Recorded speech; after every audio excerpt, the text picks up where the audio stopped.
Man lazimal istighfar, siapa yang banyak beristighfar, Allah berikan 4. Ja'alallahu lahu min kulli dhiqin makhraja, segala kesempitannya dilapangkan Allah, sempit hatinya dilapangkan Allah, sempit dadanya dilapangkan Allah. Wali wa min kulli hammin faraja, segala kesusahannya diberikan Allah kemudahan. Susah rezekinya, susah hidupnya, susah pikirannya, susah urusannya, dimudahkan Allah. Wa razaqahu min haitsu la yahtasib, diberi Allah rezeki dari jalan yang tidak disangka-sangka, yang tidak diduga-duga, datang rezeki itu. Siapa yang menjanjikan? Nabi Muhammad SAW. Nabi bicara dari mana? Wa ma yantiqu 'anil hawa in huwa illa wahyun yuha. Dia bicara bukan mengikuti hawa nafsunya, melainkan dari wahyu yang dibawa oleh Jibril dari Allah Subhanahu wa taala. Memperbanyak istighfar. Yang keempat, wa ma kana Allahu mu'adzibahum wa hum yastaghfirun. Allah tidak akan menurunkan azab wa hum yastaghfirun selama mereka mau beristighfar. Oleh sebab itu, kenapa tsunami tidak datang? Kenapa gunung tidak meletus? Kenapa air yang dari laut tidak naik ke darat? Kenapa tidak terjadi gempa bumi? Masih ada di Sidrap yang beristighfar. Masih ada orang yang bangun malam, salat sunat taubat menjelang subuh. Wabil ashari hum yastaghfirun. Menjelang azan subuh, di waktu sahur dia memperbanyak istighfar. Sependek-pendeknya astaghfirullah, agak panjang astaghfirullahalazim, lebih panjang astaghfirullahalazim alladzi la ilaha illa huwal hayyul qayyum wa atubu ilaih. Yang lebih afdal sayyidul istighfar, Allahumma anta rabbi la ilaha illa anta khalaqtani wa ana 'abduka wa ana 'ala 'ahdika wa wa'dika mastata'tu a'udzu bika min syarri ma sana'tu abu'u laka bi ni'matika 'alayya wa abu'u bi dhanbi faghfirli fa innahu la yaghfiru dzunuba illa anta. Dibaca dia setelah subuh, dijaga Allah sampai zuhur. Dibaca setelah zuhur, dipelihara sampai asar.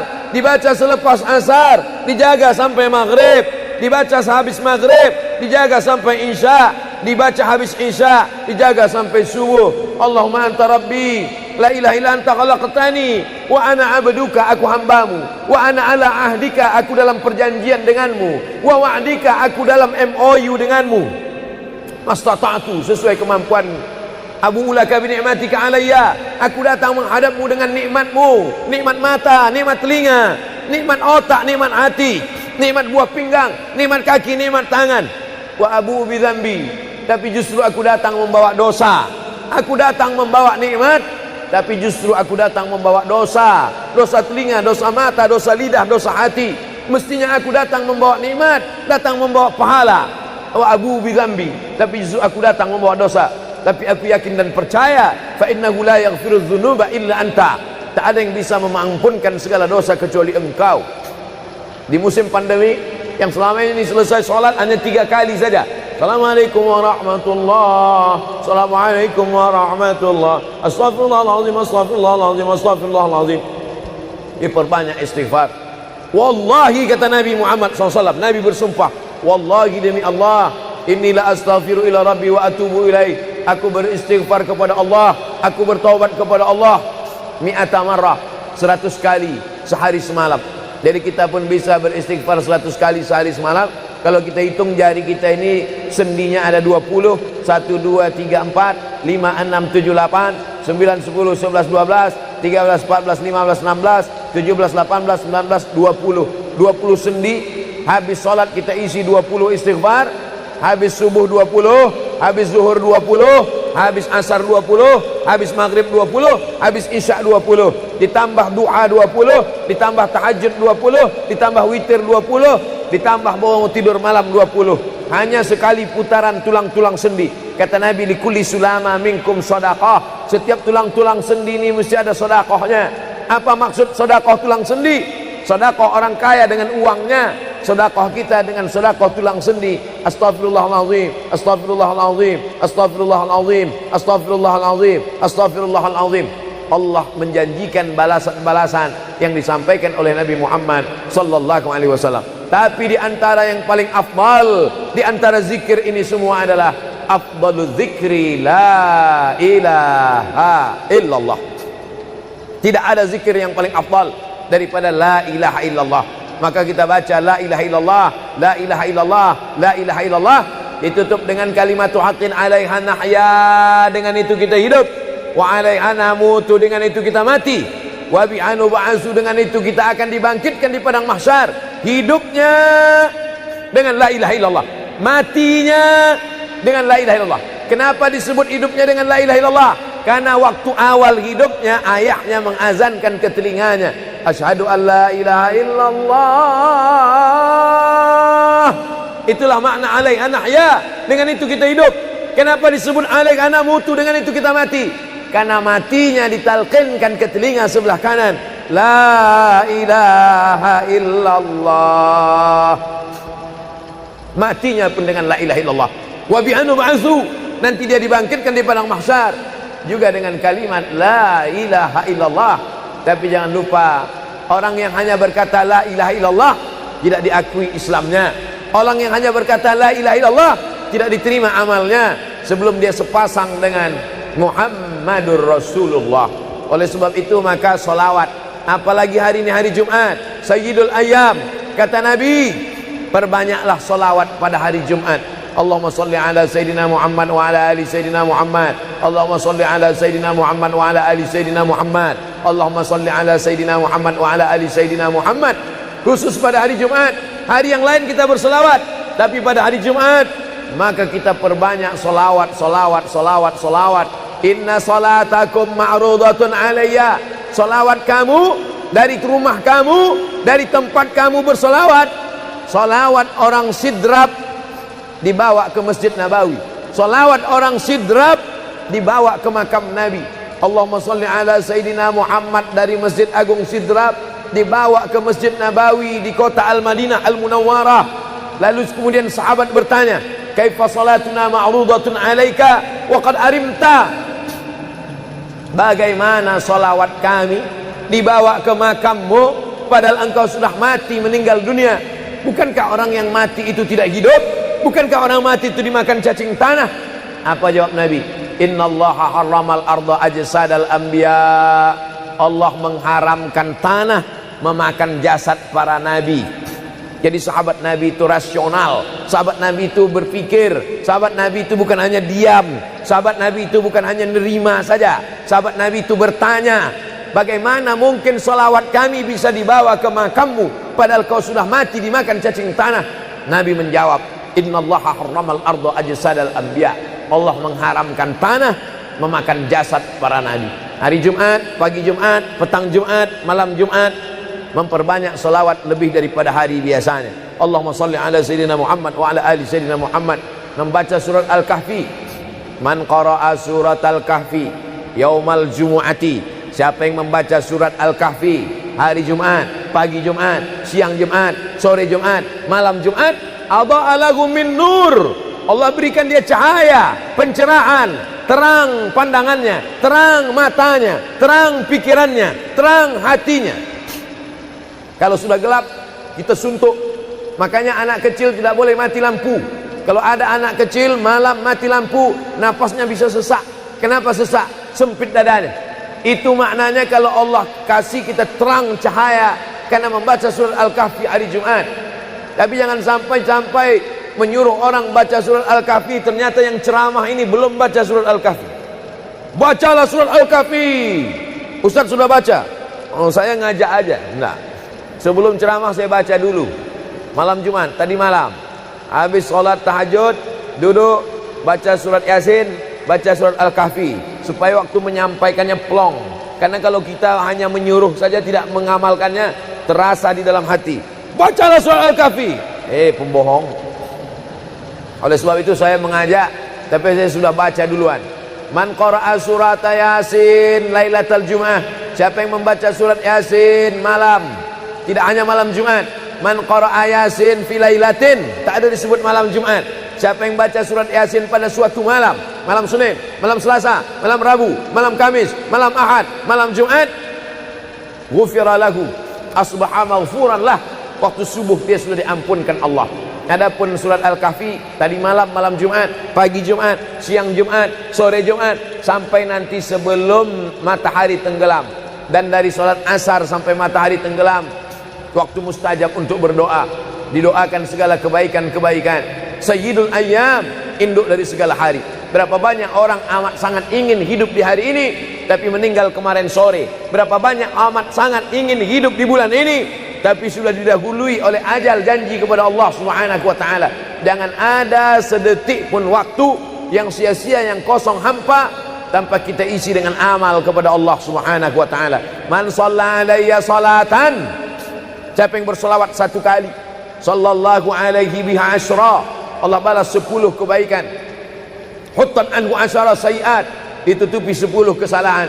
Wa rufi'at lahu asyara darajat, dinaikkan 10 darajat tingkatan kemuliaan. Satu kali salawat 10 dosa diampunkan, 10 kebaikan pahala dituliskan, 10 derajat kemuliaan diangkat, dinaikkan di hadapan Allah Subhanahu wa taala.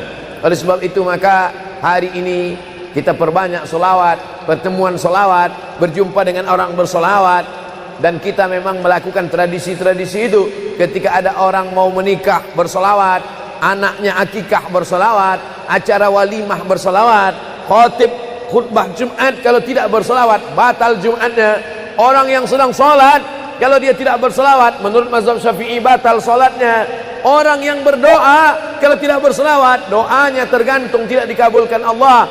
Majlis kita kalau tidak ada selawat, maka majlis itu berubah menjadi majlis antanajifah, majlis mangkai, majlis busuk, majlis berbau.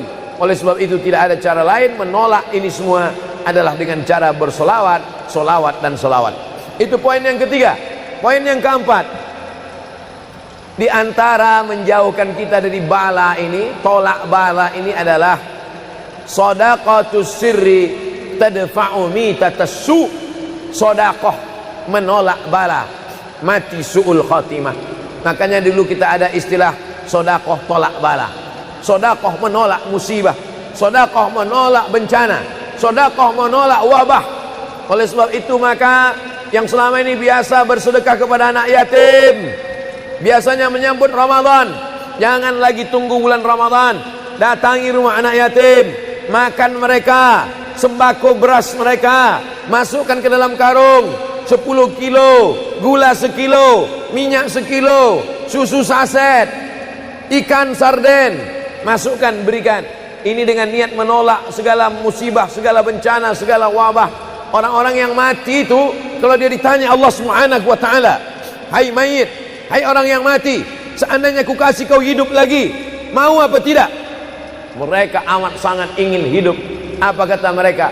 Kami ingin hidup. Laula akhartani ila ajalin qarib, kasihlah kami hidup ya Allah qarib, sebentar, sekejap, semenit, sedetik saja. Kalau aku kasih kau hidup, kau mau apa? Kata Allah. Mereka menjawab, dalam Al-Quran diceritakan, laula akhartani ila ajalin qarib, kalau kau kasih aku hidup walaupun sedetik saja, fa as-saddaqa, aku mau bersedekah ya Allah. Kenapa orang mati itu tidak berkata, kasih aku hidup sedetik saja, aku mau haji dan umrah? Tidak ada. Kasih aku sedetik saja, aku mau pergi berjihad? Tidak. Kasih aku sedetik saja, aku mau sholat sepanjang malam? Tidak. Mereka mengatakan, fa as-saddaqa, aku mau bersedekah. Mengapa orang mati itu kalau dihidupkan mau bersedekah? Dijawab oleh para ulama, karena haji dan umrah balasannya nanti setelah hisab masuk surga. Al-hajjul mabrur, haji yang mabrur, laisa lahu jaza illal jannah, balasannya surga. Tapi sedekah balasannya sudah didapatkan ketika dikubur. Begitu mati, masuk kubur, langsung dapat balasan sedekah. Itulah makanya kata Nabi, idza matal insan, kalau manusia mati, inqata'a, putus amalnya. Tapi ada yang tak putus, shadaqatun jariyah, sedekah yang mengalir.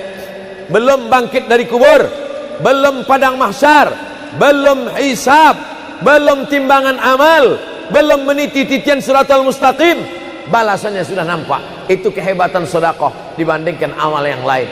Oleh sebab itu sedekah ini luar biasa. Shadaqatus sirri tadfa'u mitatassu, sedekah menolak mati su'ul khatimah, sedekah menolak bala.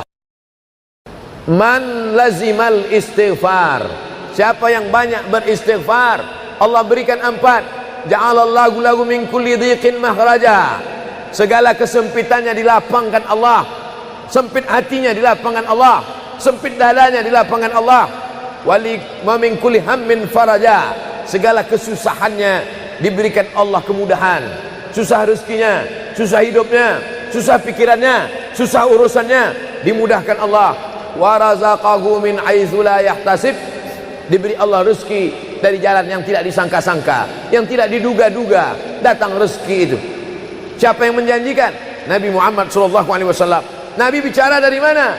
Wa ma yantiqu 'anil hawa in huwa illa wahyun yuha. Dia bicara bukan mengikuti hawa nafsunya, melainkan dari wahyu yang dibawa oleh Jibril dari Allah Subhanahu wa taala. Memperbanyak istighfar. Yang keempat, wa ma kana Allahu mu'adzibahum wa hum yastaghfirun.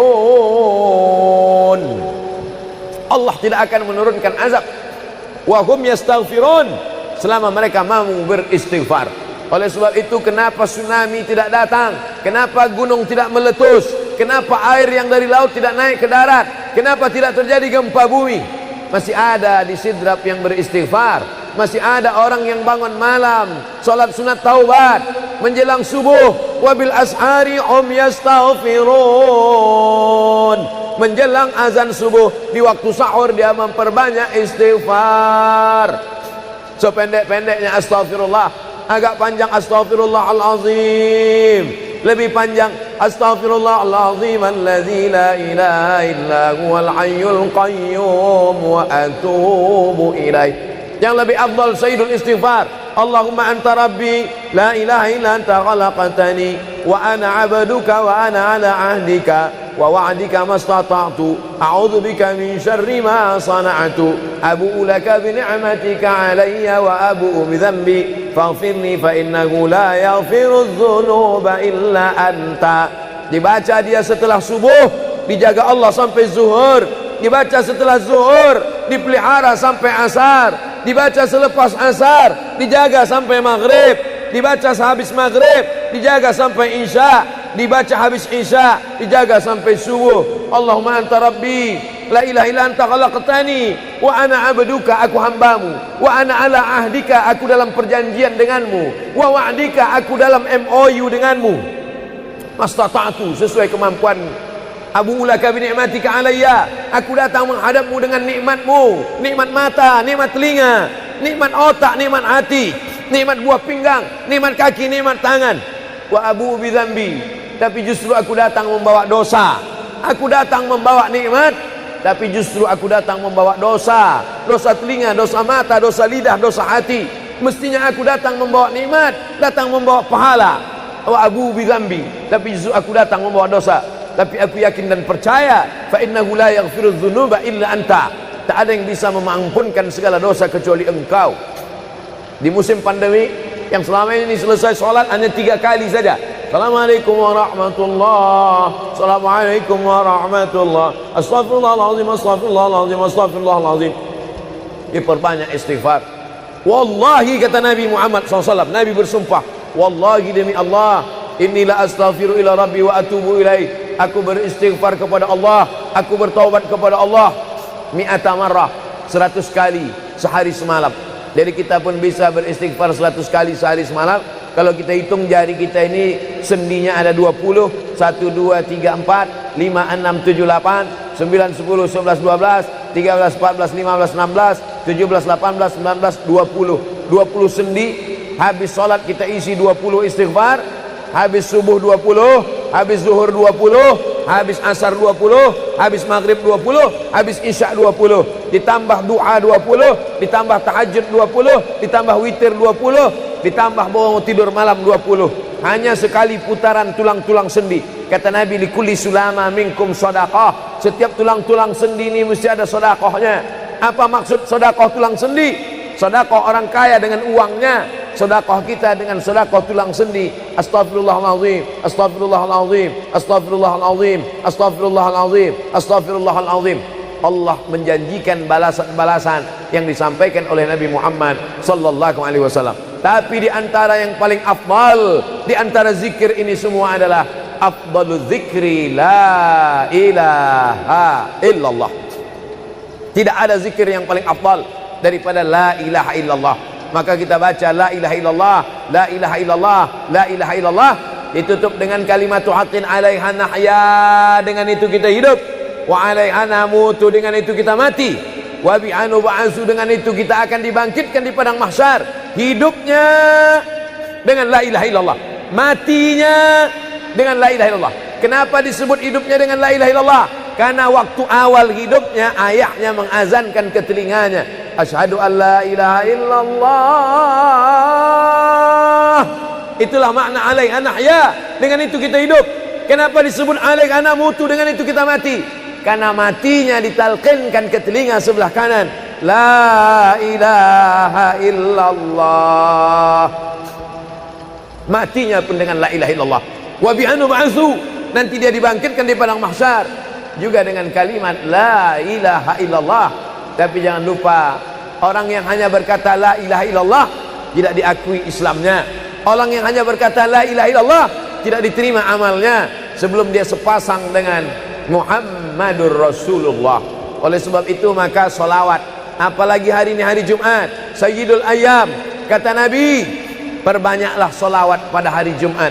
Allahumma salli ala Sayyidina Muhammad wa ala ali Sayyidina Muhammad. Allahumma salli ala Sayyidina Muhammad wa ala ali Sayyidina Muhammad. Allahumma salli ala Sayyidina Muhammad wa ala ali Sayyidina Muhammad. Khusus pada hari Jumat. Hari yang lain kita berselawat, tapi pada hari Jumat maka kita perbanyak solawat, solawat, solawat, solawat. Inna salatakum ma'rudatun alayya. Solawat kamu dari rumah kamu, dari tempat kamu bersolawat. Solawat orang sidrap dibawa ke Masjid Nabawi. Salawat orang sidrap dibawa ke makam Nabi. Allahumma salli ala Sayyidina Muhammad dari Masjid Agung Sidrap dibawa ke Masjid Nabawi di kota Al-Madinah Al-Munawwarah. Lalu kemudian sahabat bertanya, kaifa salatuna ma'rudatun alaika wa qad arimta? Bagaimana salawat kami dibawa ke makammu padahal engkau sudah mati, meninggal dunia? Bukankah orang yang mati itu tidak hidup? Bukankah orang mati itu dimakan cacing tanah? Apa jawab Nabi? Innallaha harramal arda ajsadal anbiya. Allah mengharamkan tanah memakan jasad para nabi. Jadi sahabat Nabi itu rasional. Sahabat Nabi itu berpikir. Sahabat Nabi itu bukan hanya diam. Sahabat Nabi itu bukan hanya nerima saja. Sahabat Nabi itu bertanya, bagaimana mungkin salawat kami bisa dibawa ke makammu padahal kau sudah mati dimakan cacing tanah? Nabi menjawab, innallaha harramal arda ajsadal anbiya. Allah mengharamkan tanah memakan jasad para nabi. Hari Jumat, pagi Jumat, petang Jumat, malam Jumat, memperbanyak salawat lebih daripada hari biasanya. Allahumma salli ala Sayyidina Muhammad wa ala ali Sayyidina Muhammad. Membaca surat Al-Kahfi. Man qara'a surat Al-Kahfi yaumal jumu'ati. Siapa yang membaca surat Al-Kahfi hari Jumat, pagi Jumat, siang Jumat, sore Jumat, malam Jumat, adha'a lahu min nur. Allah berikan dia cahaya, pencerahan, terang pandangannya, terang matanya, terang pikirannya, terang hatinya. Kalau sudah gelap, kita suntuk. Makanya anak kecil tidak boleh mati lampu. Kalau ada anak kecil malam mati lampu, napasnya bisa sesak. Kenapa sesak? Sempit dadanya. Itu maknanya kalau Allah kasih kita terang cahaya karena membaca surat Al-Kahfi hari Jumat. Tapi jangan sampai menyuruh orang baca surat Al-Kahfi, ternyata yang ceramah ini belum baca surat Al-Kahfi. Bacalah surat Al-Kahfi. Ustaz sudah baca. Oh, saya ngajak aja. Enggak. Sebelum ceramah saya baca dulu. Malam Jumat, tadi malam. Habis sholat tahajud, duduk, baca surat Yasin, baca surat Al-Kahfi. Supaya waktu menyampaikannya plong. Karena kalau kita hanya menyuruh saja tidak mengamalkannya, terasa di dalam hati. Bacalah surat Al-Kahfi. Pembohong. Oleh sebab itu saya mengajak, tapi saya sudah baca duluan. Man qara'a surat Yasin lailatal Jum'ah. Siapa yang membaca surat Yasin malam, tidak hanya malam Jumat. Man qara'a Yasin fi lailatin, tak ada disebut malam Jumat.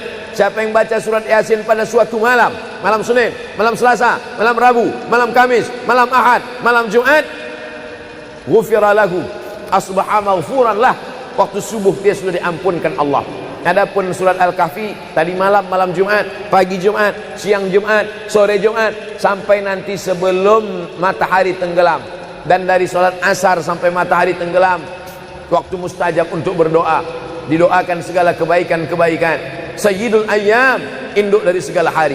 Berapa banyak orang amat sangat ingin hidup di hari ini, tapi meninggal kemarin sore. Berapa banyak amat sangat ingin hidup di bulan ini, tapi sudah didahului oleh ajal, janji kepada Allah Subhanahu wa taala. Jangan ada sedetik pun waktu yang sia-sia, yang kosong hampa tanpa kita isi dengan amal kepada Allah Subhanahu wa taala. Man shalla alayya salatan, siapa yang berselawat satu kali, sallallahu alaihi biha asyra, Allah balas 10 kebaikan. Huttat anhu asyara sayiat, ditutupi 10 kesalahan. Wa rufi'at lahu asyara darajat, dinaikkan 10 darajat tingkatan kemuliaan. Satu kali salawat 10 dosa diampunkan, 10 kebaikan pahala dituliskan, 10 derajat kemuliaan diangkat, dinaikkan di hadapan Allah Subhanahu wa taala. Oleh sebab itu maka hari ini kita perbanyak selawat, pertemuan selawat, berjumpa dengan orang berselawat. Dan kita memang melakukan tradisi-tradisi itu. Ketika ada orang mau menikah berselawat, anaknya akikah berselawat, acara walimah berselawat, khatib khutbah Jumat kalau tidak berselawat batal Jumatnya. Orang yang sedang sholat kalau dia tidak berselawat, menurut mazhab Syafi'i batal sholatnya. Orang yang berdoa kalau tidak berselawat, doanya tergantung tidak dikabulkan Allah. Majlis kita kalau tidak ada selawat, maka majlis itu berubah menjadi majlis antanajifah, majlis mangkai, majlis busuk, majlis berbau. Oleh sebab itu tidak ada cara lain menolak ini semua adalah dengan cara bersolawat, solawat dan solawat. Itu poin yang ketiga. Poin yang keempat, di antara menjauhkan kita dari bala ini, tolak bala ini adalah shadaqatus sirri tadfa'u mitatassu. Sedekah menolak bala, mati su'ul khatimah. Makanya dulu kita ada istilah sedekah tolak bala. Sedekah menolak musibah, sedekah menolak bencana, sedekah menolak wabah. Oleh sebab itu maka yang selama ini biasa bersedekah kepada anak yatim, biasanya menyambut Ramadan, jangan lagi tunggu bulan Ramadan, datangi rumah anak yatim, makan mereka, sembako beras mereka, masukkan ke dalam karung 10 kilo, gula sekilo, minyak sekilo, susu saset, ikan sarden, masukkan, berikan. Ini dengan niat menolak segala musibah, segala bencana, segala wabah. Orang-orang yang mati itu kalau dia ditanya Allah Subhanahu wa taala, hai mayit, hai orang yang mati, seandainya ku kasih kau hidup lagi, mau apa tidak? Mereka amat sangat ingin hidup. Apa kata mereka? Kami ingin hidup. Laula akhartani ila ajalin qarib, kasihlah kami hidup ya Allah qarib, sebentar, sekejap, semenit, sedetik saja. Kalau aku kasih kau hidup, kau mau apa? Kata Allah. Mereka menjawab, dalam Al-Quran diceritakan, laula akhartani ila ajalin qarib, kalau kau kasih aku hidup walaupun sedetik saja, fa as-saddaqa, aku mau bersedekah ya Allah. Kenapa orang mati itu tidak berkata, kasih aku hidup sedetik saja, aku mau haji dan umrah? Tidak ada.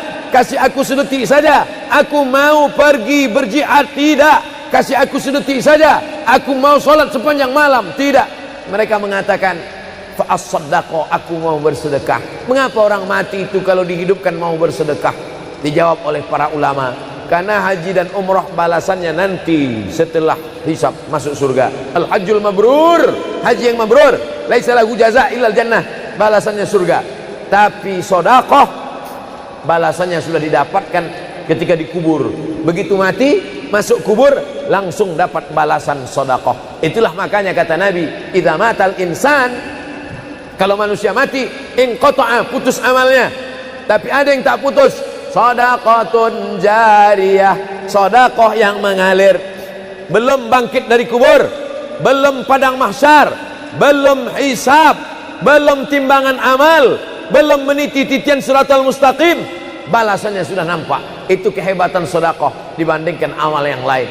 Oleh sebab itu sedekah ini luar biasa. Shadaqatus sirri tadfa'u mitatassu, sedekah menolak mati su'ul khatimah, sedekah menolak bala. Alhamdulillah, Allahumma salli ala Sayyidina Muhammad wa ala ali Sayyidina Muhammad. Kullu amrin zibalin, semua amal yang baik, walam yubda' bihamdillah, kalau tidak diawali dengan alhamdulillah, pujian kepada Allah, fahuwa aqta', maka amal itu putus. Makna putus, putus sampai di dunia saja, tak boleh dibawa sebagai bekal menghadap Allah. Maka kita ingin amal kita malam ini tidak putus, maka kita awali dengan alhamdulillahi rabbil alamin. Setiap majlis kalau tidak disebut namanya, maka majlis itu antanajifah, majlis yang busuk, majlis bau, majlis bangkai.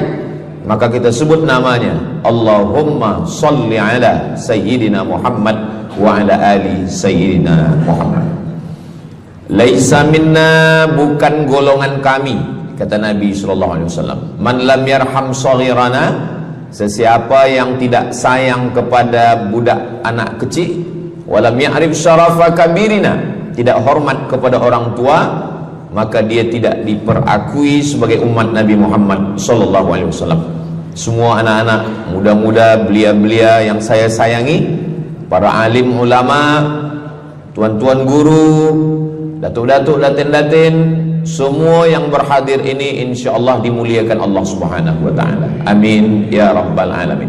Tajuk kita malam ini 8 keutamaan orang yang bersedekah menurut Al-Qur'an dan sunnah Nabi Muhammad sallallahu alaihi wasallam. Keutamaan yang pertama, kalau orang mati itu ditanya, apakah kamu mau hidup lagi? Maka orang mati itu menjawab, tapi belum ada orang yang mati hidup lagi. Macam mana kita boleh tahu dia menjawab? Sebab diceritakan Allah dalam Al-Quran. Apa kata mereka? A'udzubillahi minasyaitonirrajim. Laula akhartani ila ajalin qarib, kalaulah kami yang sudah mati ini diberi masa lagi, ajal masa, qarib pendek, sikit, kejap. Kalaulah kami boleh dibagi masa hidup lagi walaupun sikit, walaupun kejap, apa yang ingin mereka lakukan? Fa as-saddaqa, kami ingin bersodaqah. Mereka tak ada kata kalaulah kami boleh hidup lagi kami ingin jihad, tak ada. Kalau boleh hidup lagi kami ingin pergi haji, tak ada. Mereka katakan fa as-saddaqa, kami ingin bersedekah. Kenapa sedekah? Kenapa bukan perang? Maka ulama membagi jawaban. Karena kalau haji itu balasannya nanti di surga. Wal hajjul mabrur laisa lahu jazaa'un illal jannah. Haji mabrur balasannya surga nanti selepas hari kiamat. Tapi kalau sedekah, balasan pahalanya diperolehi ketika di alam kubur. Itulah kenapa orang-orang yang mati itu ingin kalau hidup lagi fa as-saddaqa, mereka ingin bersedekah. Sedekah, hampir semua kata-kata dalam bahasa Arab itu asalnya 3 huruf. Sadaqah. Sadaqah artinya benar. Sadaqallahul azim, maha benar Allah. Sadaqah artinya benar. Kalau memang benar betul iman kita, mana buktinya? Buktinya adalah dengan bersedekah. Itulah kenapa sedekah itu disebut dengan sedekah, tanda iman itu benar. Karena untuk menggerakkan lidah bercakap sangat mudah. Apa kata pepatah orang Melayu? Lidah tak bertulang, mudah saja menggerakkan. Asyhadu an la ilaha illallah wa asyhadu anna Muhammadar Rasulullah. Kalau memang benar betul cakap, mana buktinya? Buktinya adalah sedekah. Lelaki mengatakan saya cinta kepada kamu, senang saja nak mengatakan cinta, tapi apa bukti, proof, mana memang betul cinta? Maka dia mesti bagikan sedekah. Kalau yang tadi itu sedekah, kalau ini namanya sadaq. Sadaq artinya mahar. Mahar pernikahan lelaki dengan perempuan, aku nikahkan engkau dengan anak saya dengan memberikan cincin emas dan gelang rantai tunai. Itulah dia sadaq, tanda bukti cinta dia kepada seorang perempuan. Sadaqah, benar. As-sidqu, sidik, benar. As-siddiq, orang yang benar. Maka disebut dia dengan Abu Bakar Siddiq, kerana dia benar memberikan emas sebesar batu waktu dibawa pergi hijrah bersama Nabi Muhammad SAW. Maka dia disebut dengan Siddiq kerana dia benar imannya dengan memberikan sedekah. Tapi ada makna siddiq yang lain, ketika yang lain mendustakan Nabi, tak percaya kepada Isra Mi'raj, dialah orang yang percaya, maka disebut dia dengan Siddiq. Siddiq dari kata sadaq, benar, karena iman dia yang benar. Mana bukti, proof bahwa iman dia benar? Dia bersedekah, membagikan emasnya sebesar batu. Nama dia Abu Bakar Siddiq. Nama ayah dia Abu Quhafah. Ayah dia tak Islam. Apa kata ayah dia?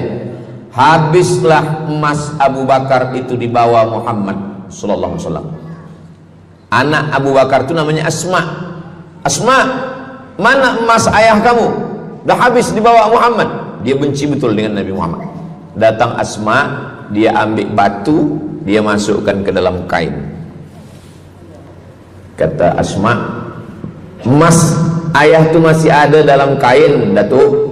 Lalu Abu Quhafah memegang. Abu Quhafah ni buta, dia tak nampak. Oh ya, masih ada lagi. Rupanya emas itu sudah dibawa hijrah bersama Rasulullah sallallahu alaihi wasallam. Makanya kata Nabi, "Lau anfaqa ahadukum mithla Uhudin zahaban."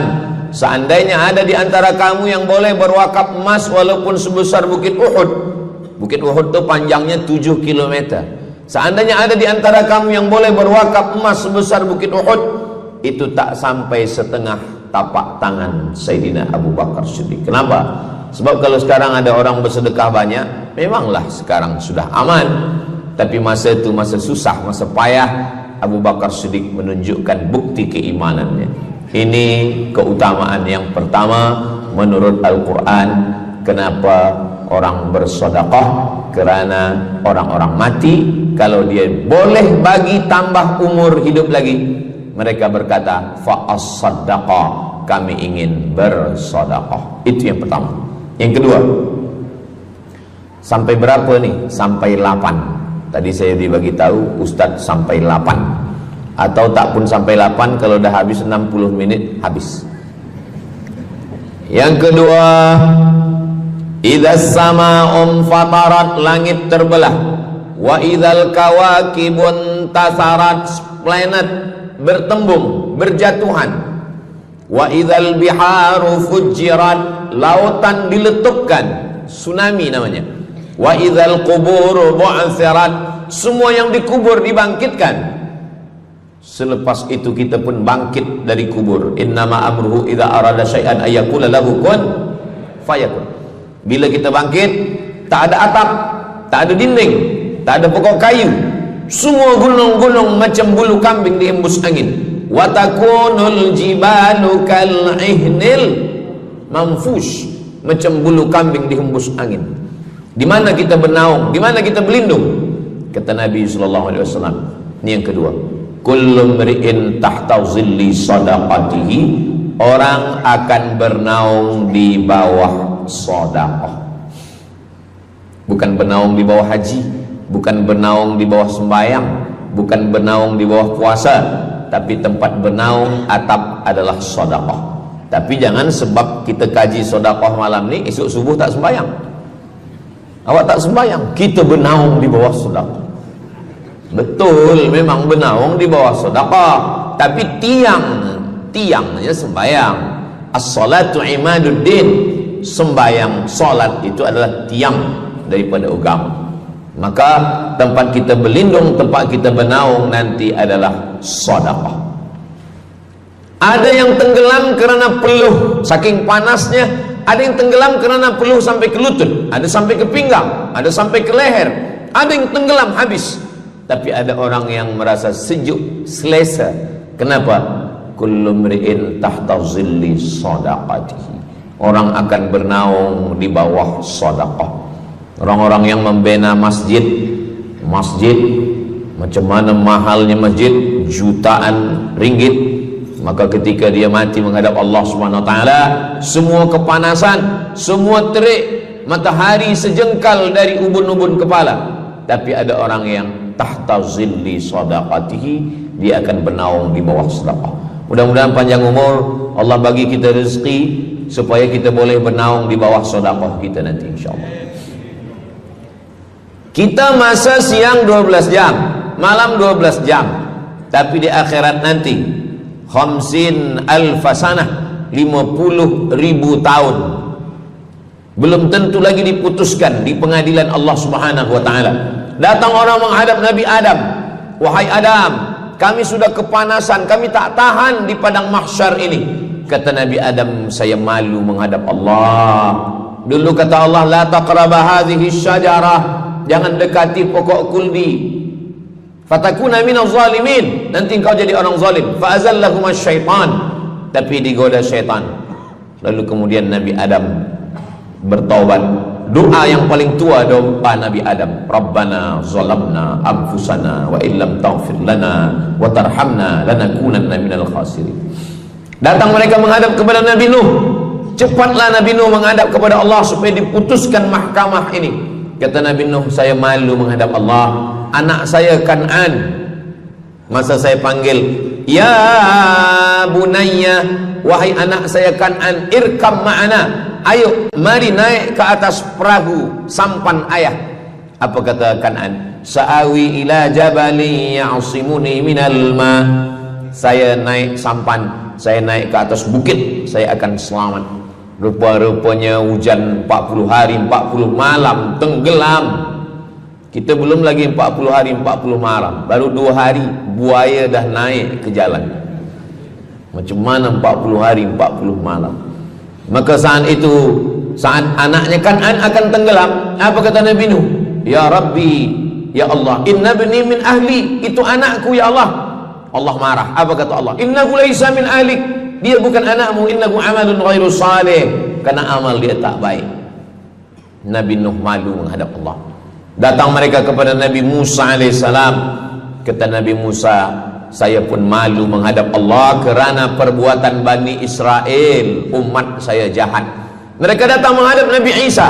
Kata Nabi Isa, saya malu menghadap Allah kerana mereka menyembah saya selepas saya meninggalkan mereka. Pada akhirnya mereka datang menghadap Sayyidina wa Maulana wa Syafi'ina Muhammad sallallahu alaihi wasallam. Hanya Nabi Muhammad lah yang berani menghadap Allah. Sebab apa? Sebab dia umatnya. Maka walaupun kita umat yang paling kecil, umur paling pendek, badan paling tidak bertenaga, tapi kita adalah umat yang pertama nanti yang akan diputuskan perkara, dan kita adalah umat yang pertama akan masuk ke dalam surga Allah Subhanahu wa ta'ala. Maka banyak mereka yang ingin menjadi umat Nabi Muhammad. Bahkan Nabi Musa pun ingin menjadi umat Nabi Muhammad sallallahu alaihi wasallam. Masa Umar bin Khattab datang membawa lembaran-lembaran Taurat, Nabi berkata, apa itu wahai Musa? Taurat. Nabi Muhammad SAW memanggil, mari Taurat. Lalu Nabi Muhammad mengkoyak. Apa kata Nabi? Lau kana Musa hayyan ma wasa'ahu illa iyattabi'ani. Kalaulah Musa masih hidup, dia pasti akan ikut saya. Dan itu betul pada peristiwa Isra dan Mi'raj. Nabi jadi imam, Nabi Musa jadi makmum, Nabi Isa jadi makmum, Nabi Ibrahim jadi makmum, semua nabi-nabi jadi makmum. Imamnya adalah Sayyidina wa Maulana Muhammad sallallahu alaihi wasallam. Jadi keutamaan yang kedua, kita bernaung di bawah sedekah. Yang ketiga, sadaqatus sirri tutfi'u ghadabar rabbi kama yatfa'ul ma'an nar. Sedekah memadamkan api neraka seperti air yang memadamkan api. Kita kalau nampak api, mudah-mudahan kita selamat daripada terbakar, amin.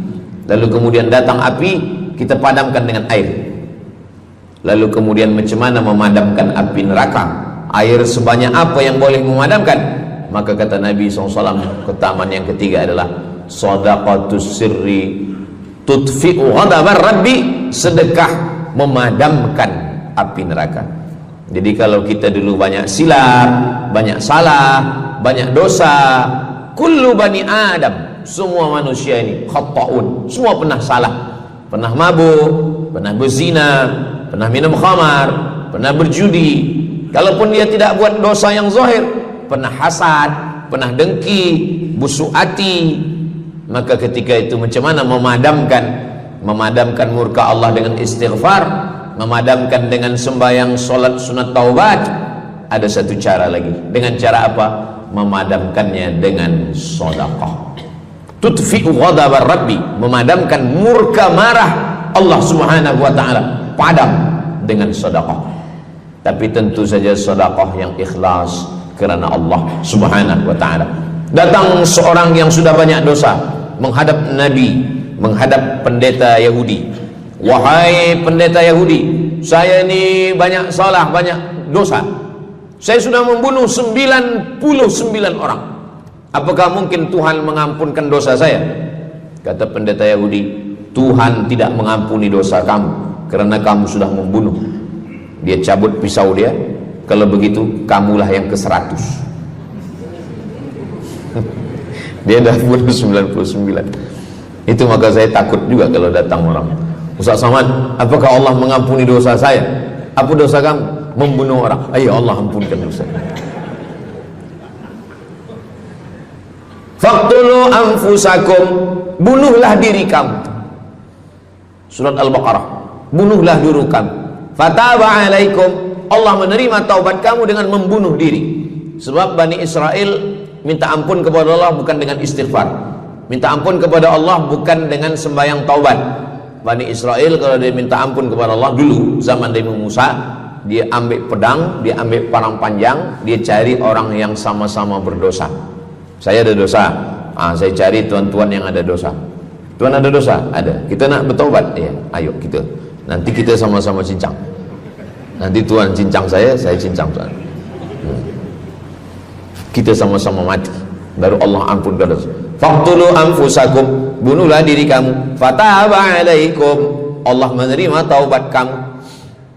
Tapi syariat Nabi Muhammad sallallahu alaihi wasallam, ma min muslimin yuznibu dzamban, kalau ada yang silap khilaf salah, summa yatatahhar, mandi taubat.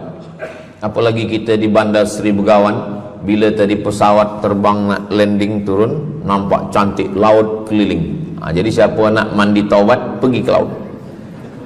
Kalau sampai ke tengah laut, bukan cuma dosa hilang, orangnya hilang sekali. Aku mandi taubat, saya mandi taubat. Selepas mandi taubat, tak boleh mandi taubat, wudu. Tak boleh wudu, tayamum. Selepas itu sembahyang sunat taubat. Usolli sunnatat taubat raka'ataini lillahi ta'ala. Dosanya perlu sebut, jangan sebut. Ada seorang lelaki, maaf, nafsu dia tinggi. Lalu di jalan dia nampak perempuan. Selepas itu maaf, dia cium.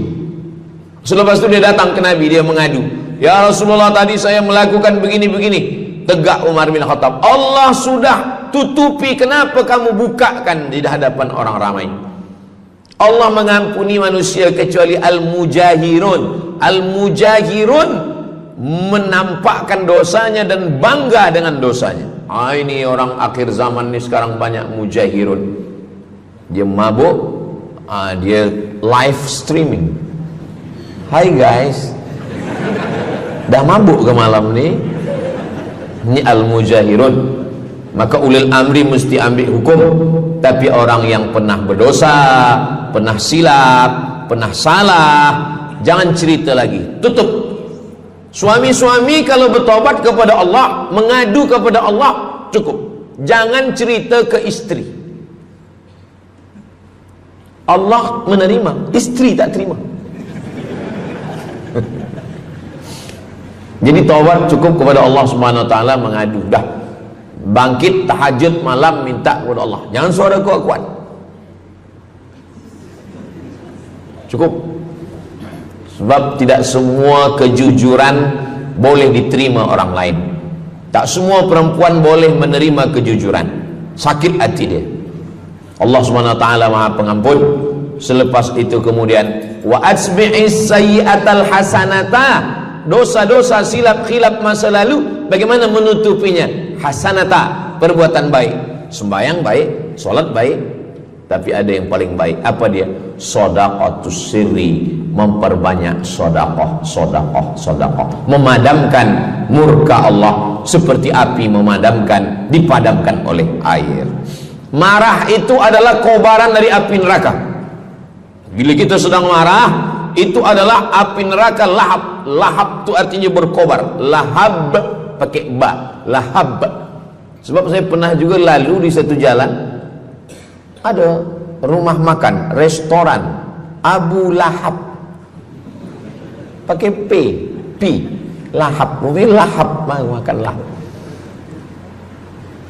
Allah Subhanahu wa taala memadamkan murkanya. Inna rahmati sabaqat ghadabi, rahmatku lebih cepat daripada murkaku. Memang Allah marah, tapi ketika dia berbagi kepada orang lain, dia tutupi dosanya di masa yang lalu. Syarat taubat 3. Yang pertama, an-nadamu fil qalbi, menyesal dalam hati.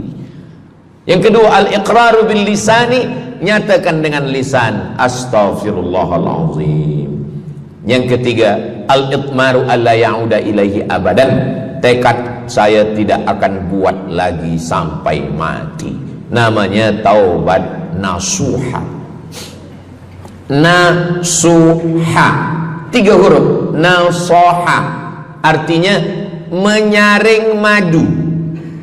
Datang orang memanjat pokok kayu, dia ambil parang panjang, dia potong sarang lebah jatuh ke bawah, disaring dengan kain tipis, lalu kemudian tersangkut di atas kain, lilinnya tersangkut, lebahnya tersangkut, anak lebah tersangkut, rantingnya tersangkut, dahannya tersangkut, maka keluarlah madu.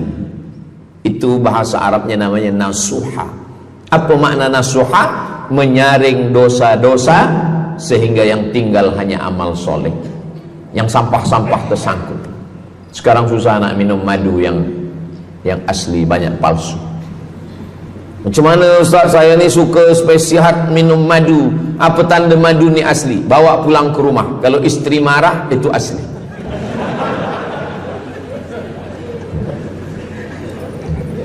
Yang keempat, ini jangan diingat, lupakan. Yang keempat, apa itu keutamaan sedekah? Kata Nabi sallallahu alaihi wasallam, as-sadaqatu, sedekah itu tadfa'u mitatassu, menolak mati su'ul khatimah. Tak ada guna amal elok baik kalau mati dalam keadaan su'ul khatimah. Kita selalu berdoa, Allahumma khtim lana bihusnil khatimah. Maka cara untuk menolak mati su'ul khatimah ini adalah dengan cara sedekah. Banyak orang mati husnul khatimah, bukan ulama,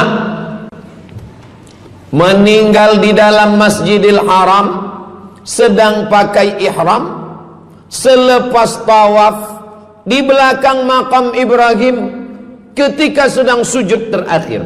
Itulah mati yang paling indah. Dalam wudhu sedang sembahyang, di sujud terakhir dalam tanah haram, dalam Masjidil Haram, di belakang makam Ibrahim.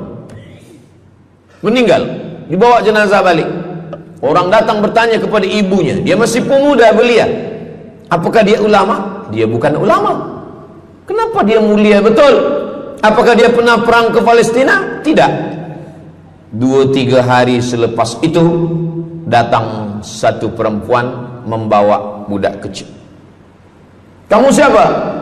Kami adalah orang yang tiap bulan dapat kiriman beras, minyak dan makanan dari pemuda ini. Saya maaf, seorang janda, ini anak-anak saya, dan dia selalu bagikan uang dia untuk makankan. Jadi nanti kalau ada orang meninggal, tiba-tiba selepas itu datang janda membawa anak, itu tanda husnul khatimah. Sebab dia belum nikah, dia masih lajang. Allah ingin menunjukkan bahwa kalau engkau berbuat sedekah, maka Allah Subhanahu wa taala memberikan keutamaan husnul khatimah. Bukan setakat diselamatkan dari su'ul khatimah, tapi mendapatkan husnul khatimah. Ada seorang dari Maghribi, dari Maroko, Mesir, Libya, Tunisia, Algeria, Maghribi. Orang Maghribi ini bermimpi. Dalam mimpinya dia berjumpa dengan Nabi Muhammad SAW.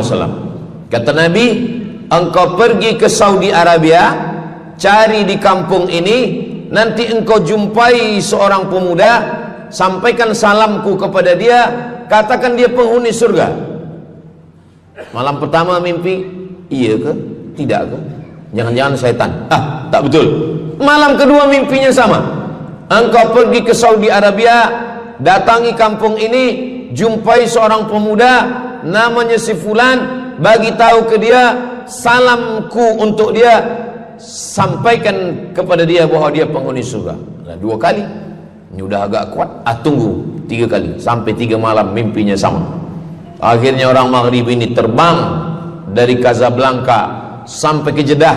Dari Jeddah dia cari kampung yang disebut dalam mimpi, sampai itu dia cari pemuda. Adakah di kampung ini seorang pemuda namanya si fulan? Betul. Dia tengok, biasa saja.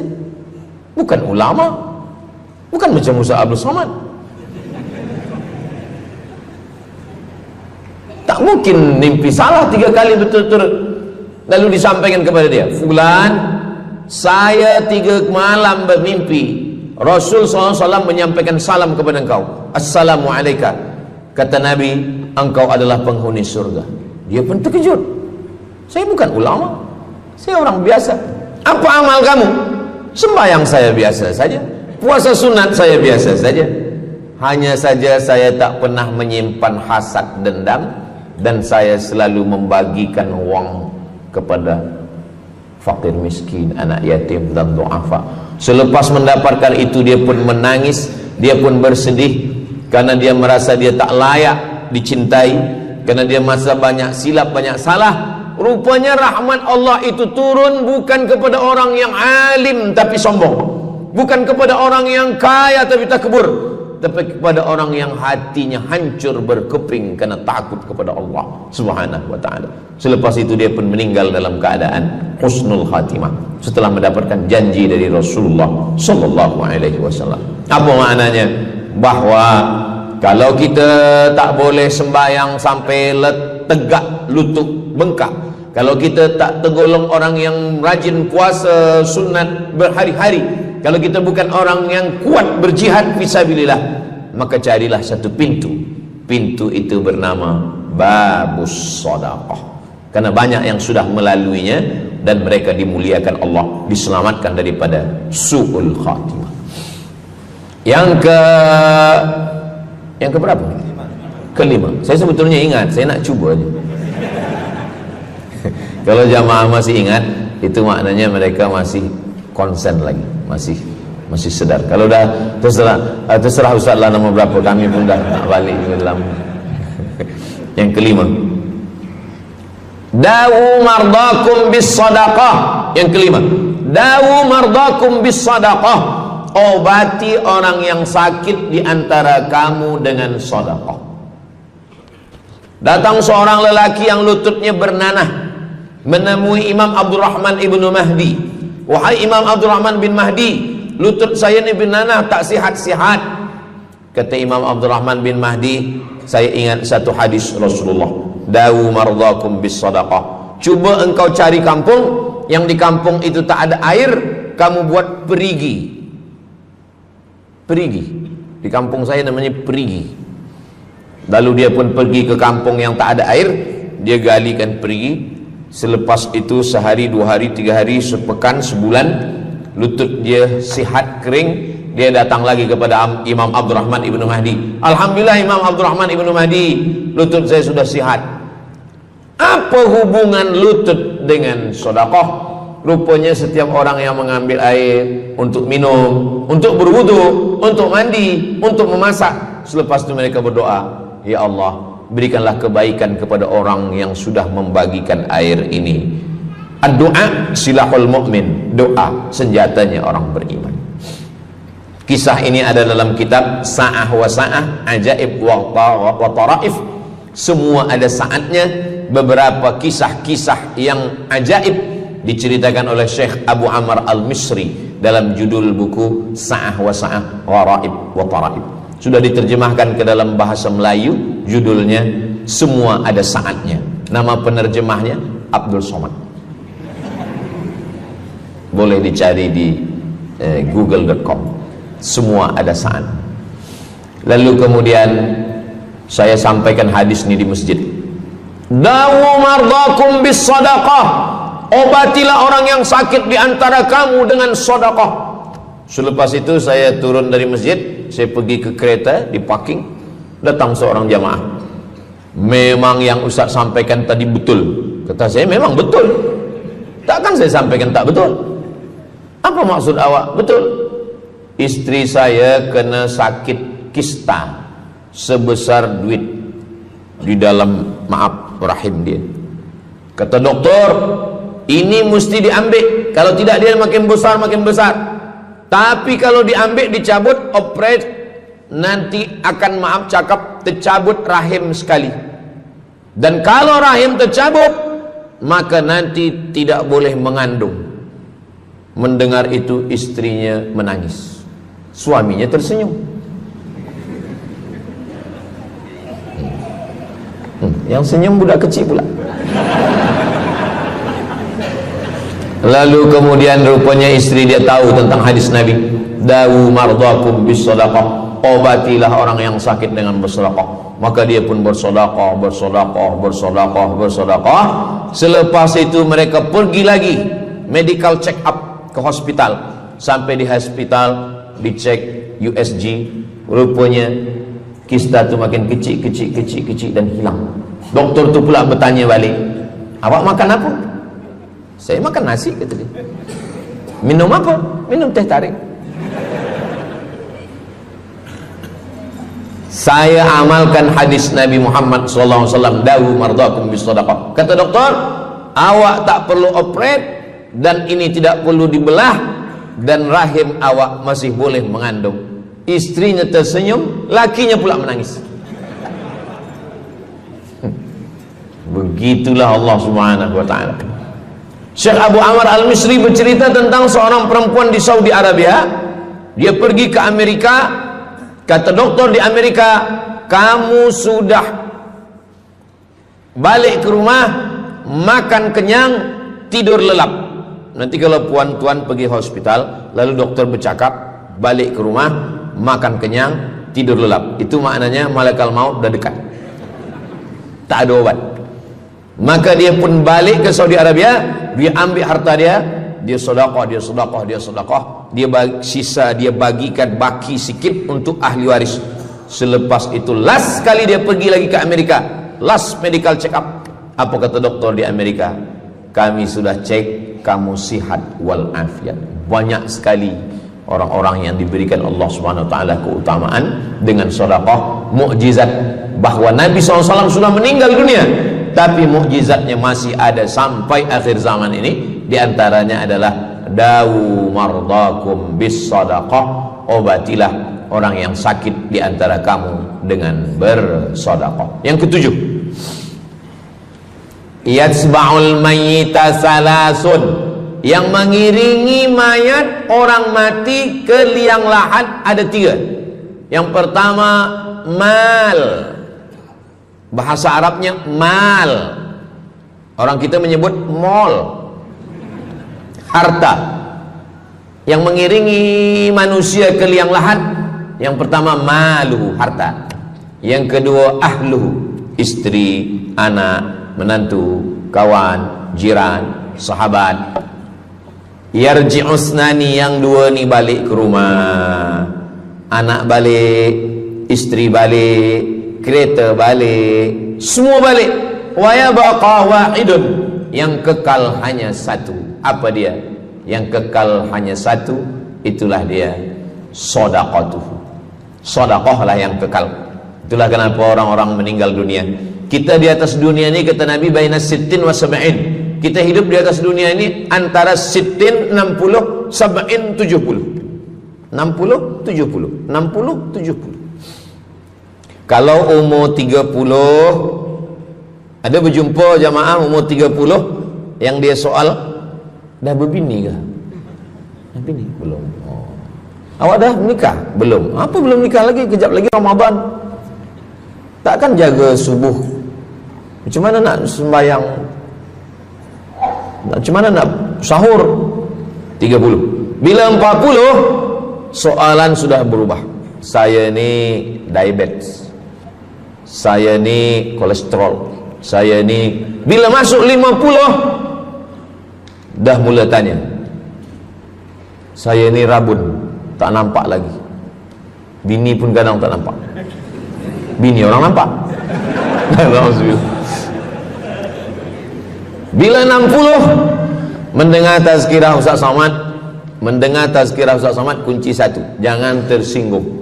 Ada beberapa jamaah tersinggung, balik meninggal. Bukan kerana tersinggung, memang ajal dah sampai. Jadi, Ustaz umur berapa? Saya lahir 18 hari bulan Mei 1977. Umur rasa 27.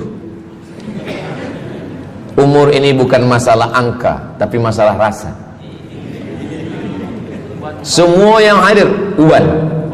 Semua yang hadir banyak uban. Semua yang hadir malam ini muda. Mana muda lagi Ustaz? Kami dah tua. Ini bukan orang tua. Ini orang tua yang terjebak di tubuh pemuda. Ini semua pemuda-pemuda. Siapapun yang sembahyang ke masjid, siapapun yang berjamaah, maka dia muda. Siapapun yang tidur di rumah tak sembahyang, dia sudah tua. Lautan kan kuseberangi, gunung kan kudaki, masjid kulalui. Ini orang tua semua. Jadi tua dan muda itu bukan masalah usia, bukan masalah umur, tapi masalah perasaan kita. Saya kalau ditanya orang, umur Ustaz berapa? Qamariyah apa Syamsiah? Muharram Safar apa Januari Februari? Jadi masalah umur ini insyaallah kita semua dibagi Allah kesihatan. Amin ya rabbal alamin. Yang sakit-sakit diangkat Allah penyakitnya. Amin. Jadi kata Nabi SAW, semuanya tinggal, wa yabqa wahidun, yang tinggal hanya satu, wa amaluhu, di antara amal adalah sedekah. Itu yang ketujuh. Nabi meninggal umur 63 tahun. Abu Bakar Siddiq 63 tahun. Imam Syafi'i lahir 150, meninggal 204. Imam Syafi'i lahir di Gaza, Palestina. Semoga Allah menolong saudara kita di Palestina. Imam Syafi'i lahir di Palestina, di Gaza 150 Hijrah. Meninggal di Fustat, Kahirah, Mesir 204. Imam Syafi'i umurnya hanya 54 tahun. 50 muda. Tapi Imam Syafi'i berada di alam barzah 204, sekarang sudah 1447, 1447 tahun. Apa maknanya? Berarti Imam Syafi'i di alam kubur sudah 1200 tahun. Soalan, lebih lama di atas tanah atau di dalam tanah? Lebih lama di alam barzah. Di alam rahim 9 bulan 10 hari. Di alam dunia 63 tahun. Kalau sampai di alam kubur menunggu hari kiamat. Imam Syafi'i sudah 1200 tahun. Tapi setiap detik, setiap menit, setiap jam, dari maghribi sampai ke Nusantara, semua orang menyebut nama Syafi'i, Syafi'i, Syafi'i, Syafi'i. Setiap kampung ada nama orang Syafi'i. Setiap kawasan ada nama orang Syafi'i. Begitulah mulianya Imam Syafi'i. Kita, seandainya kita mati, berapa lama lagi kita di alam barzakh? Dulu ada yang mengatakan kiamat 2012, rupanya tak jadi. Kan ada filmnya, kiamat 2012, Steven Spielberg. Tak jadi.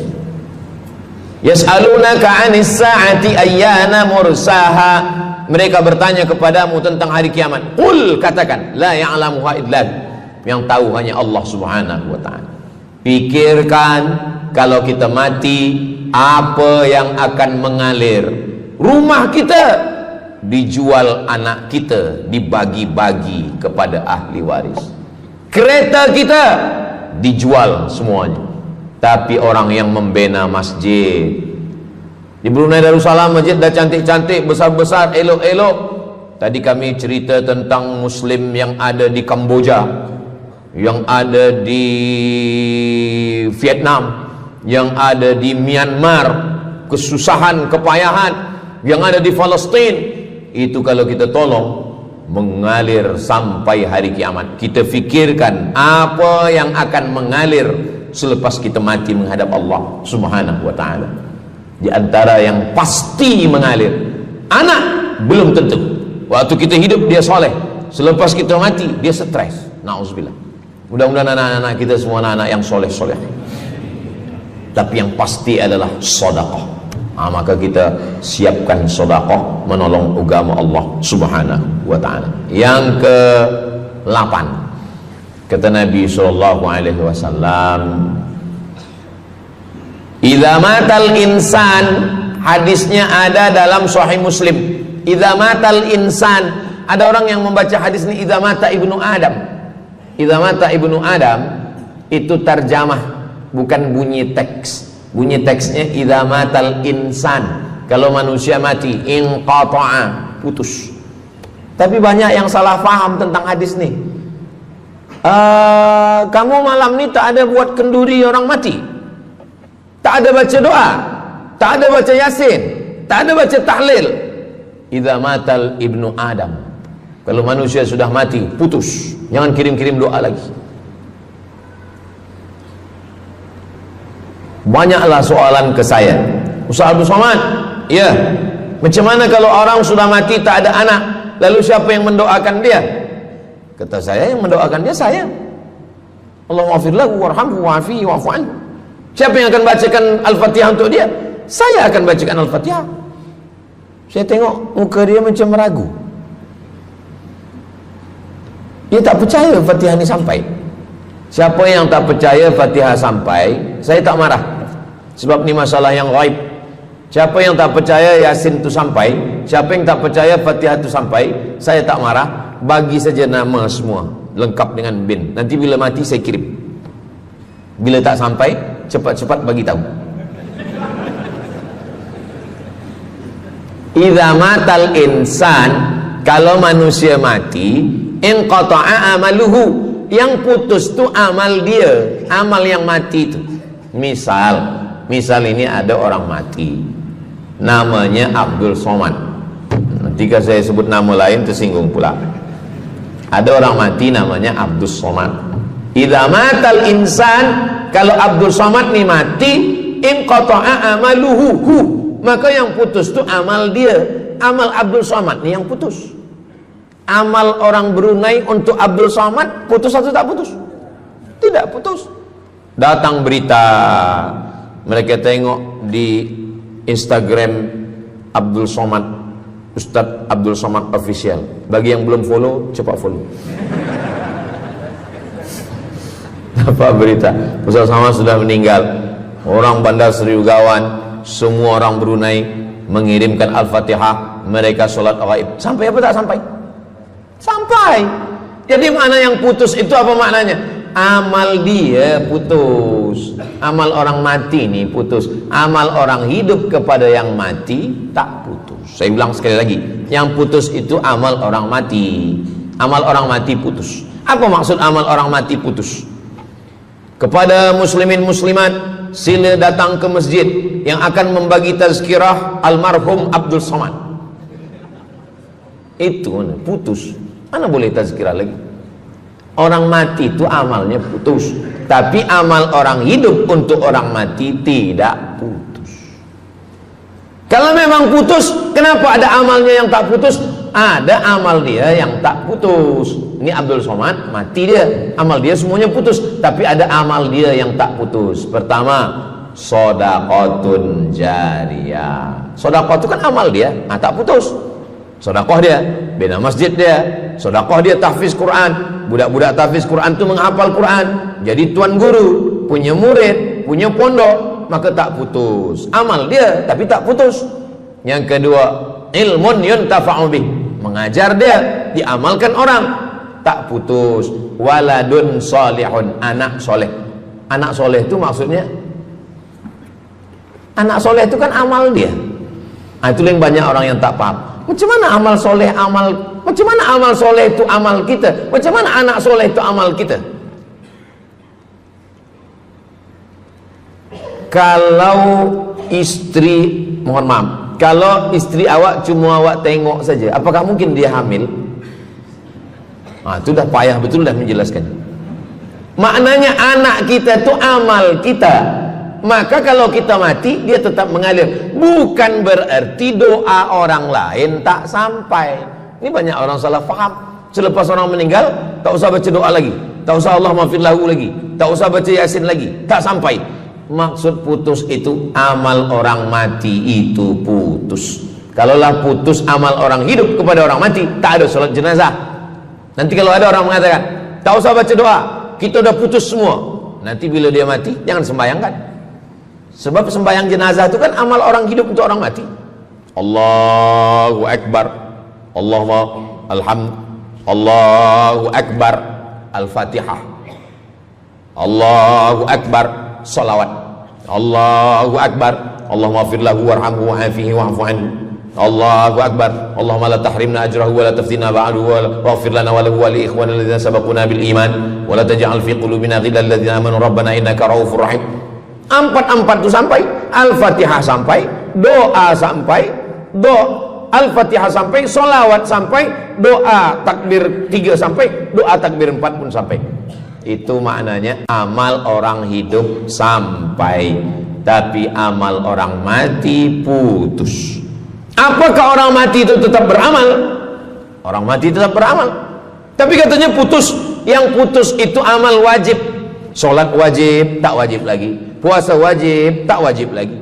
Adapun amal yang tak wajib, makanya kalau ada suami yang tak mau amal wajib, suruhlah dia mati. Mana dalil ustadz bahwa orang mati tetap beramal? Waktu Nabi Muhammad SAW Isra Mi'raj, Nabi Isra Mi'raj, Nabi tengok Nabi Musa sholat di dalam kuburnya. Padahal Nabi Musa sudah meninggal. Itu menunjukkan orang meninggal pun beribadah, tapi ibadah dia tidak wajib lagi. Waktu sampai di Masjidil Aqsa, Nabi Ibrahim sholat, Nabi Musa sholat, Nabi-Nabi sholat, padahal mereka sudah meninggal dunia. Itu menunjukkan bahwa orang mati beribadah, tapi ibadahnya tidak wajib. Yang kita wajib ini hanya dari akil baligh sampai kita mati. Siapa yang wajib sembahyang? Akil baligh. Siapa yang wajib puasa? Akil baligh. Siapa yang wajib haji? Akil baligh mampu. Ada orang akil, ada orang baligh tapi tak akil. Umur 15 tahun, 20 tahun, 30 tahun, baligh umurnya sampai tapi tak akil, tak ada akal. Rufi'al qalam, kertas, pena. Pena dia terangkat, tak mencatat. Ada 3 orang yang penanya tak mencatat. Yang pertama, anis sobi hatta yahtalim, budak kecil sampai dia mimpi akil balik. Yang kedua, anin naim hatta yastayqiz, orang tidur sampai dia terjaga. Yang pertama, budak kecil sampai akil balik. Maka kalau nak nakal waktu kecil itulah. Menyesal saya Ustaz, waktu kecil dulu baik-baik. Yang kedua, anin naim hatta yastayqiz, orang tidur sampai dia jaga tidur. Makanya kalau nak buat dosa, waktu tidurlah. Ada seorang suami tidur, selepas itu dia terjaga, dia katakan ke istri dia, Adinda, buah hati belayan jiwa, siang dan malam terbayang-bayang, makan tak kenyang, tidur tak lelap. Abang bermimpi malam tadi. Mimpi apa? Mimpi berbini lagi. Kata istri dia, engkau tidur lagi, mimpi lagi, ceraikan dia. Macam mana nak tidur lagi? Begitulah. Tapi perempuan ini tak ada di Brunei, di kampung saya. Sini baik-baik. Orang tidur, dia tidak boleh dihukum, sebab mimpi kita tak boleh buat-buat. Anin naim hatta yastayqis, orang tidur sampai dia jaga tidur. Anil majnun hatta yafiq, orang gila sampai sehat. Orang gila tak diambil hukum, tak wajib sembahyang, tak wajib puasa. Itu maka kadang isteri kalau ada lelaki tak sembahyang, abang ni gila ke? Kata, aku tergila-gila dengan kamu sayang. Jadi siapa yang wajib? Macam mana dengan orang yang pikun, hilang ingatan? Hilang ingatan bila dari mula zuhur azan sampai waktu asar habis, ingatan dia hilang, maka dia tak wajib sembahyang. Tapi bila dia ingat sekejap, dia wajib lagi. Itu pula masalahnya Ustaz. Laki saya ni hilang ingatan waktu sembahyang saja. Lepas tu ingat balik berakal. Kata orang kalau sudah tua kita mengalami namanya demensia. Manusia demensia, amnesia. Amnesia tak ingat apa-apa, semua lupa. Itu maka kita bila nak pergi ke mana-mana guna helmet, sebab bila kepala ni terantuk lupa. Ada kawan saya, dia hafaz Quran 30 juz, ceramah tazkirah ke mana-mana, bawa kereta jatuh. Kata dia banyak ayat-ayat yang hilang, maka aku kalau sembahyang ayat pendek-pendek. Kata saya, bang, di kampung saya dulu kalau ada radio yang dah tua yang rosak, itu biasa kita pukul mau elok balik. Cuba antukkan sekali lagi, kata saya. Kata dia, aku takut kalau aku antukkan Fatihah ni pula hilang. Maka Islam ini datang menjaga 5. Pertama, menjaga akal. Tak boleh minum khamar, tak boleh guna khamar, narkotik. Menjaga diri, tak boleh bunuh diri. Menjaga kehormatan, tak boleh menghina orang. Menjaga agama, tak boleh membawa aliran sesat, ateis, tak percaya, kekafiran.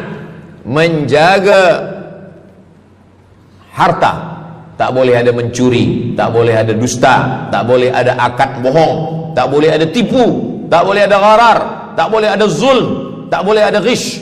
Man ghasyana falaysa minna. Siapa yang menipu kami, maka dia bukan golongan kami. Jadi berdasarkan 8 keutamaan ini, kalau ingat 8-8-nya alhamdulillah. Tak ingat 8, ingat 7, ingat 6, ingat 5, ingat 4, ingat 3, ingat 2, ingat 1. Satu pun tak ingat, innalillah. Tapi insyaAllah kita boleh ingat semua. Sebab apa? Sebab tazkirah malam ini direkodkan, nanti boleh ditonton ulang di channel Ustaz Abdul Somad Official. Jangan lupa subscribe, like, share, and comment. Jamaah yang dimuliakan Allah Subhanahu Wa Taala, tadi saya mula pukul 8.15, sekarang sudah pukul 8.10. Jadi saya di mana-mana tazkirah memanglah 60 menit, 600 ml, tapi rupanya botolnya kecil. Jadi sebenarnya setengah jam pun cukup. Jadi dari 8 tadi itu semua membagi kita semangat. Kalau ada orang yang mengatakan Islam ini agama yang menyuruh kita tak usahlah berniaga, tak usahlah bertanam kelapa sawit, tak usahlah bertanam kelapa, tak usahlah buka ikan, tak usahlah bertani. Sesungguhnya Islam ini agama yang menyuruh kita berusaha. Masuk masjid, Allah maftah li abwaba rahmatik. Keluar masjid, Allahumma inni as'aluka min fadlik. Kenapa keluar masjid minta rezeki? Sebab peniaga, pedagang, bisnismen dapat duit, duitnya bukan untuk dunia, duitnya untuk akhirat. Jadi kalau ada orang mengatakan kereta tak dibawa mati, siapa kata kereta tak dibawa mati? Kereta boleh dibawa mati. Kereta yang macam mana? Kereta wakaf. Ada kereta 10, wakafkan untuk tahfiz Quran. Masa emak saya meninggal, berpesan dia, nanti kalau aku mati, tolong kuburkan aku di samping makam ayahku. Dari tempat saya, rumah saya ke kampung mak saya jauh, 10 jam naik kereta. Hospital tak nak bagi kereta ambulan. Maka selepas itu saya azam dalam diri saya, nanti kalau ada duit, kita buatkan kereta wakaf ambulan. Siapapun saja yang sakit meninggal, free, Alhamdulillah kami ada yayasan tabung wakaf umat namanya, 2 kereta ambulans sekarang. Siapapun yang sakit free. Naik kereta ni free, syaratnya 2, sakit mati. Alhamdulillah, sesiapa saja datang boleh. Jadi saya rasa sakit hati, dalam hati saya itu saya mesti azamkan, tekadkan ini. Begitu juga dengan tahfiz, guru-guru, cikgu-cikgu, pelajar-pelajar, buatkan kereta. Begitu juga dengan rumah. Apa kata orang? Untuk apa bina rumah elok-elok, rumah besar? Rumah tak dibawa mati. Rumah boleh dibawa mati. Rumah yang mana? Rumah tahfiz Quran. Assalamualaikum. Waalaikumsalam. Ustaz Abdul Somad, betul, saya ada rumah Ustaz, 9 bilik, 2 aras, parking lapang. Rumah siapa? Tak tahu. Ini rumah siapa Tuan? Tuan Haji. Rumah saya. Tuan Haji di mana sekarang? Saya di Surabaya, Ustaz Abdul Somad. Rupanya dia dulu kerja kilang minyak di Riau, Sumatera. Lepas pencen dia balik ke Jawa. Jadi rumah ni saya nak wakafkan. Wakafkan sekarang kami buat rumah tahfiz Quran. Pagi, petang, siang, malam orang hafaz Quran. Ini rumah boleh. Jadi kalau ada orang mengatakan tak usahlah cari harta banyak-banyak, harta tak dibawa mati. Harta dibawa mati dengan syarat diwakafkan, diinfakkan, disedekahkan. Yang paling tinggi zakat wajib. Di bawah zakat wakaf. Wakaf mesti ada 4. Orang yang berwakaf, orang yang menerima wakaf, harta yang diwakafkan, ada ijab dan qabul. Di bawah wakaf infak. Di bawah infak baru sedekah. Kenapa infak lebih tinggi daripada sedekah? Sebab infak adalah harta, sedangkan sedekah tak harta pun sedekah. Senyum itu sedekah. Makanya yang kalau ada box di depan masjid, box di tepi jalan, itu yang tepat ditulis box infak, jangan box sedekah. Sebab kalau box sedekah nanti orang senyum aja. Tabassumika fi wajhi akhika sedekah. Senyummu ke wajah saudaramu adalah sedekah. Tolong untuk dibaca Ustaz.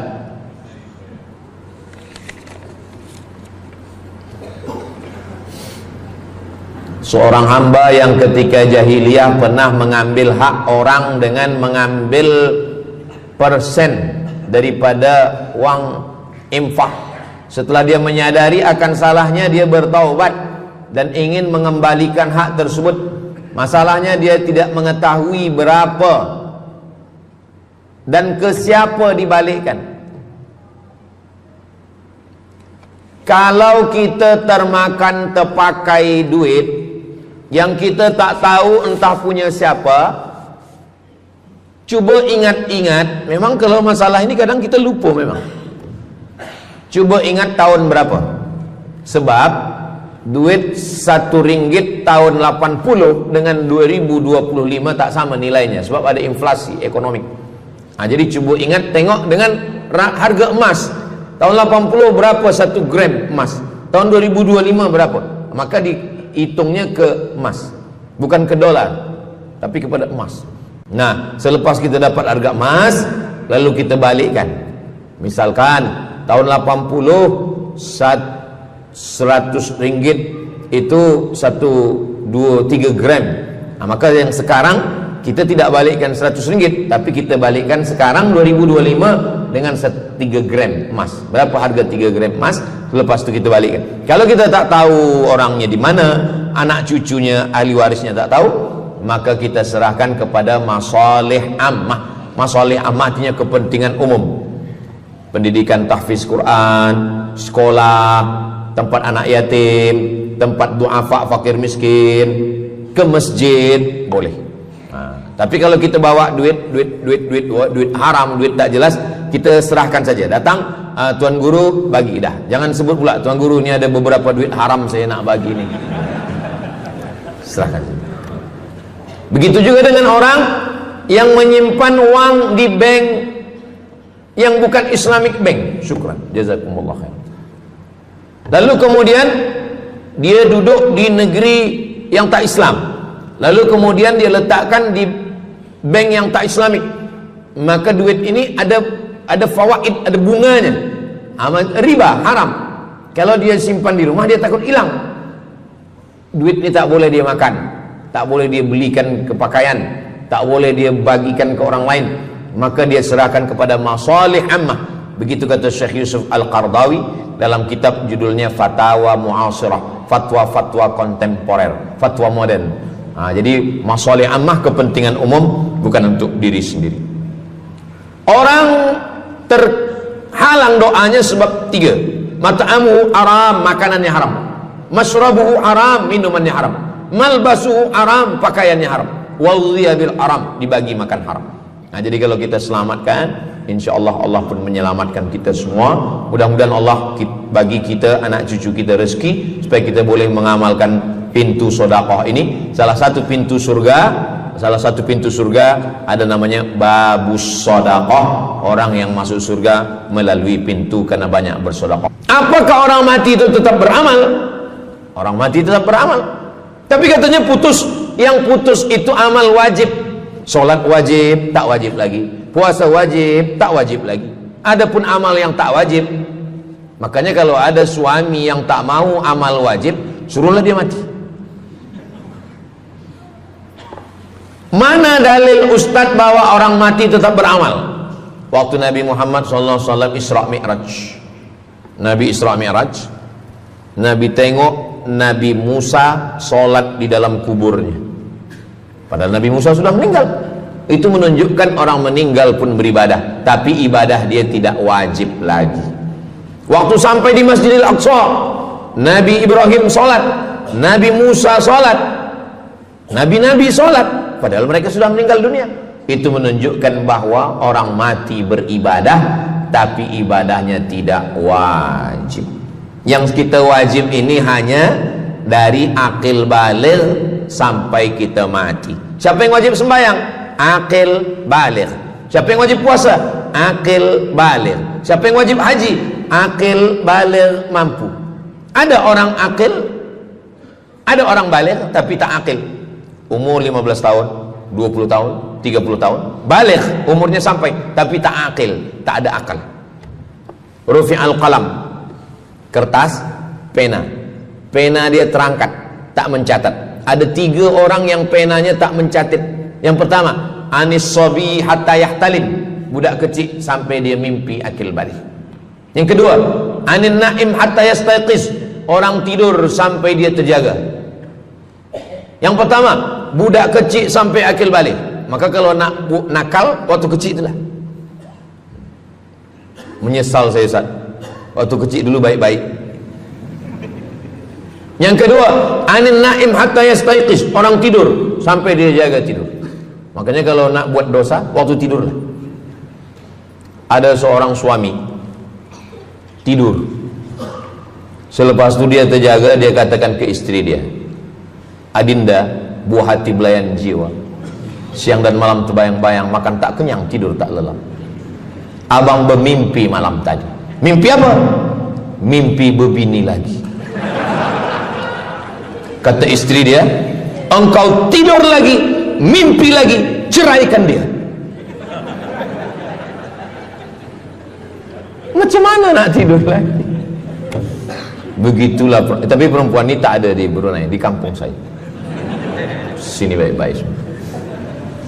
Orang tidur dia tidak boleh dihukum, sebab mimpi kita tak boleh buat-buat. Anil naim hatta yastayqiz, orang tidur sampai dia jaga tidur. Anil majnun hatta yafiq, orang gila sampai sehat. Orang gila tak diambil hukum, tak wajib sembahyang, tak wajib puasa. Itu maka kadang isteri kalau ada lelaki tak sembahyang, abang ni gila ke? Kata, aku tergila-gila dengan kamu sayang. Jadi siapa yang wajib? Macam mana dengan orang yang pikun, hilang ingatan? Hilang ingatan bila dari mula zuhur azan sampai waktu asar habis, ingatan dia hilang, maka dia tak wajib sembahyang. Tapi bila dia ingat sekejap, dia wajib lagi. Itu pula masalahnya Ustaz. Laki saya ni hilang ingatan waktu sembahyang je, lepas tu ingat balik. baligh, berakal. Kata orang, kalau sudah tua kita mengalami namanya demensia. Manusia, demensia, amnesia. Amnesia tak ingat apa-apa, semua lupa. Itu maka kita bila nak pergi kemana-mana guna helmet, sebab bila kepala ni terantuk lupa. Ada kawan saya, dia hafaz Quran 30 juz, ceramah tazkirah kemana-mana, bawa kereta jatuh. Kata dia banyak ayat-ayat yang hilang, maka aku kalau sembahyang ayat pendek-pendek. Kata saya, bang, di kampung saya dulu kalau ada radio yang dah tua yang rosak, itu biasa kita pukul mau elok balik. Cuba antukkan sekali lagi, gitu. Kata dia, aku takut kalau aku antukkan Fatihah ni pula hilang. Maka Islam ini datang menjaga 5. Pertama, menjaga akal. Tak boleh minum khamar, tak boleh guna khamar, narkotik. Menjaga diri, tak boleh bunuh diri. Menjaga kehormatan, tak boleh menghina orang. Menjaga agama, tak boleh membawa aliran sesat, ateis, tak percaya, kekafiran. Menjaga harta, tak boleh ada mencuri, tak boleh ada dusta, tak boleh ada akad bohong, tak boleh ada tipu, tak boleh ada. Alhamdulillah, demikian ceramah untuk hari ini. Semoga ilmu yang disampaikan menjadi manfaat dan keberkahan untuk kita semua. Mohon maaf bila ada kekurangan. Wassalamualaikum warahmatullahi wabarakatuh.